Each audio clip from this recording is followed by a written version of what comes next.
Jagmeet Singh sides with Conservative leader Pierre Poilievre in demanding the release of the names of 11 parliamentarians who are accused of colluding with foreign nations against Canada's interests. And this, I could name probably 3 off the top of my head right now. So give me the other 8, maybe. I think one of them is Parm Bains, who won Kenny Chu's riding. Kenny Chu testified before the Commons Committee that he amplified Chinese disinformation against Kenny Chu to win. The other one, of course, is, as we know, allegedly Han Dong in Don Valley North, who bussed in foreign students from outside of the riding, Chinese nationals, to vote for him. And he's like, I don't know where the buses came from or who was paying for them. They just turned up and I was happy to have them. Wow. And the other one is a Conservative, Victor O. He's a senator, can't be fired. And the Conservatives told on him. They were like, he's taken a lot of sponsored travel to China. And so maybe someone should look into that. And they told on him. So that's how I know that the people we don't know are Liberals, is because when the Conservatives saw problems, they told on themselves. They also did the same thing with Patrick Brown in his leadership efforts. They saw some real hinky stuff from a certain ethnic demographic as far as membership sales in his campaign. And they were concerned about where exactly all that money was coming from.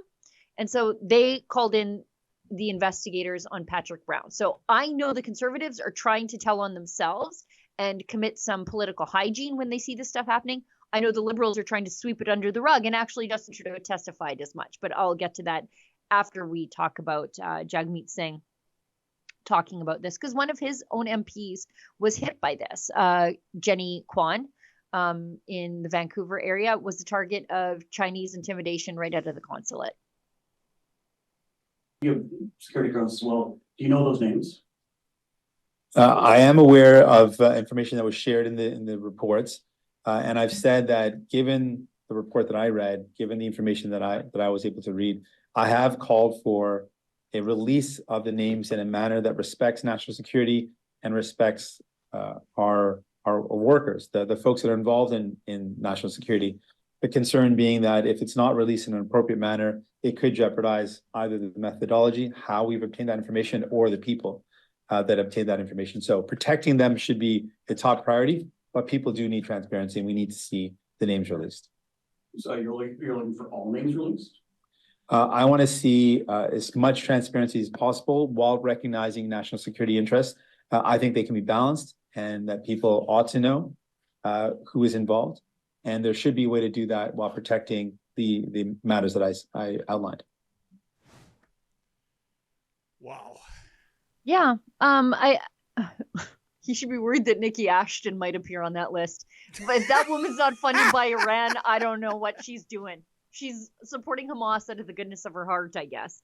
Justin Trudeau said there's a way of that he has been dealing with MPs who are flagged to him as implicated in foreign interference. He said you can just not sign their nomination papers. You can just say that you've decided that you are retiring and that you're going to spend more time with family. And then just, I think yesterday, a Liberal MP is like, I'm going to spend more time with family. I'm not running again. So now that he said that, everybody from the Liberal Party who says that, I'm like, Chinese spy. Chinese spy or had enough of Justin Trudeau. I can't tell now because Justin Trudeau won't release the names. Yeah, and why wouldn't he, Sheila? Well, I'm telling you why. Because they're Liberals. Like, what? Of course. No, why wouldn't he? I'm thinking of another word that begins with L. Lying? Is there any truth to this? What? Conservatives that are implicated by... Exactly. No, of course not. Of course not. Okay, so we should backtrack a little bit. Justin Trudeau testified under oath. Yeah. That he knows the names. And this was a carefully crafted hit on Pierre Poilievre. Even though Justin Trudeau's own chief of staff, Katie Telford, no fan of the Conservatives whatsoever, testified, I completely understand why Pierre Poilievre is not getting the security clearance. And I agree with the fact that he's not getting the security clearance because it gags him in perpetuity from talking about these very important public safety issues in a public forum. She said that. That's Justin Trudeau's brain. But the other half of his brain, with the monkey clanging the cymbals, said, no, what you should do, Justin, is go before the Foreign Interference Commission and make completely unfounded allegations about the Conservatives. This is your big chance, Justin. And so he said, I know of Conservatives who have been implicated in foreign interference.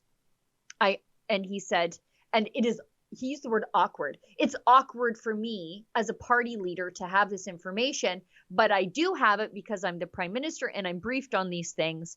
And, but it is, what did he say? I forget the word he used. Anyways, he said it was just basically atrocious that Pierre Poilievre doesn't agree to the gag order. Well, what good is the information to Pierre Poilievre if he can't talk publicly about how many Liberals are implicated? Because I know the Conservatives are telling on themselves. So Pierre Poilievre, they're outing their own all the time. Well, not all the time, 2 instances. The only reason you would gag Poilievre is to hide the fact that it's your guys that you're doing nothing about, Justin. You see, Sheila, here's the thing, and you probably have a better understanding than I do because you cover these parliamentary hearings. You do unbelievable work slogging through that. But what Trudeau said, I really believe, is borderline defamation.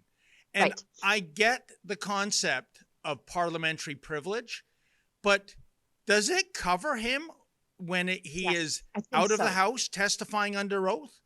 Yeah, Ezra gave does. me a little. Yeah, Ezra gave me a little bit of advice on this. Actually, he gave it all to us, but I don't think you read everything that comes our way.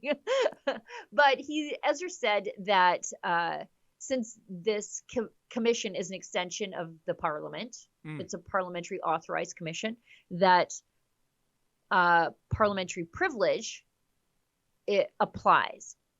So for those of you who don't know, it's a longstanding convention in parliamentary democracies that anything you say in the House of Commons or in legislatures is protected by privilege, as in it can be untrue and you won't get sued. So that's why you will frequently hear MPs say it to other MPs, hey, take this outside of the House and say that. It's because if they step outside of the House and say the exact lie that they said, they're going to get sued. So that's how you know something's true or not. Now, Justin Trudeau may have perjured himself, though, which is not legally actionable by Poilievre, but it speaks to the kind of lowlife Justin Trudeau is, because he gave sworn testimony. He's sworn or affirmed at the beginning of his testimony, and that very clearly was not true. And the reason we know it's not true is because when the lawyer for the Conservative Party of Canada, Nando De Luca, who is one of my favorite people from these commissions, he makes this stuff very easy to watch. He basically pushed back on Justin Trudeau and said, there are people in the Conservative Party of Canada who do have this high-level security clearance involved in the campaign. And you've never told them this information either. So there aren't any Conservatives, basically saying like you could give this information to the high-level cleared Conservatives, but you're not because there's no information to give them, you big fat dumb idiot liar.